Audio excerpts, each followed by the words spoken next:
labasan ng sala, sana magtuloy-tuloy. Yun lang yung wish. Sana, kasi hinihintay din natin yung mas matataas na opisyal na maglabas. Asan na yung kay PBBM? Wala pa nga eh. Oo, dapat hinihintay nga rin natin eh. Lead by Paano example. eh. Oo. Mukhang dapat pang i-request eh. Ay, labas na may niya. proseso, di ba? May Pero anyway, proseso. mas ikaw rin Taya, yung pinaka-importanteng sinabi sa inyo dyan sa Malacanang kanina na pwede mong ikwento sa amin before tayo mag-break.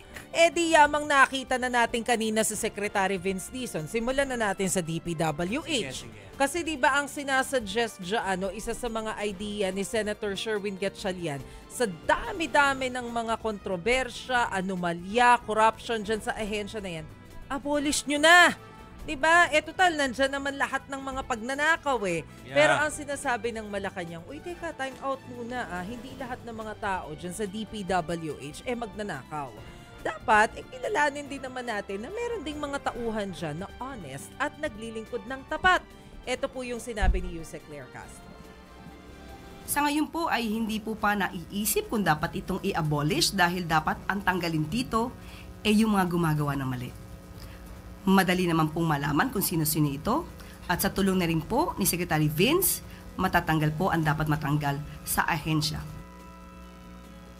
Dahil nga po dito sa mga issue about sa corruption, hindi natin mayaalis na nagkakaroon din ng mga misinformation, mga fake news. So parang nagkaroon ng issue na parang di ko alam kung matatawag bang warning para dun sa mga retired militaries na hoy, kapag nabuking kayo na nagkakalat ng mga fake news, magkakaroon kayo ng pension cut, ha? Pero alam niyo po, dumistansya na dyan ang Malacanang. Ayaw na nilang magkomento dahil bahala na daw ang Armed Forces of the Philippines na mag-discuss sa issue na yan. Pero ang kinomentohan nila, yung tungkol sa pahayag ni Congressman Kiko Barzaga na mukhang balak daw siyang ipaaresto ni Pangulong Marcos. Ito pong sinabi ni Yusek Castro.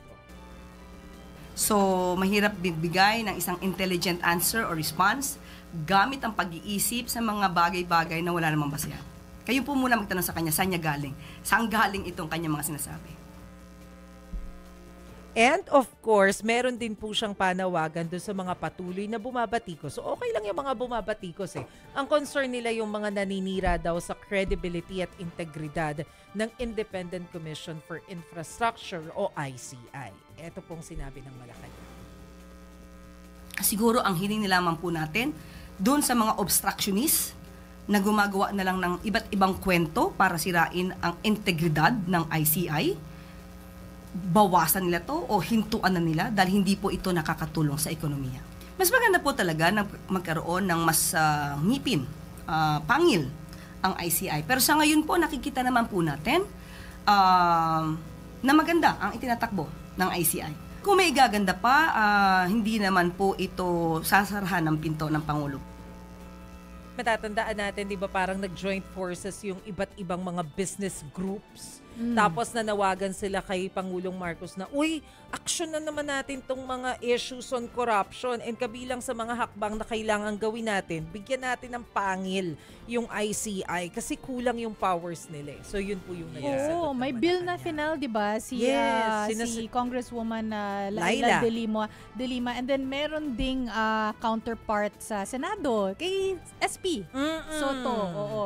So parang sana daw, ang panawagan nila ni Congresswoman Laila ay bilisan na gawing priority.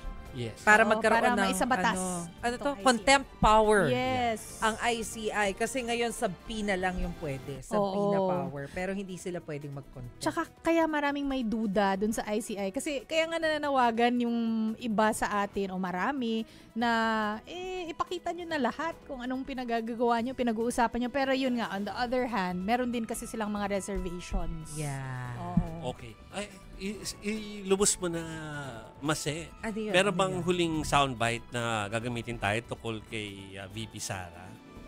Meron ba siyang, may sinabi ba si Yusek Claire? Naku, about kay VP Sara. Oo. Quiet siya about kay VP Sara Quiet. kanina. Kakaiba. Oo, kasi kasi naubos na lahat ng comment niya. Okay. Bakit Pero- ulit-ulit din ba? Nasabi Ang niya hirit? sa atin dito sa STL.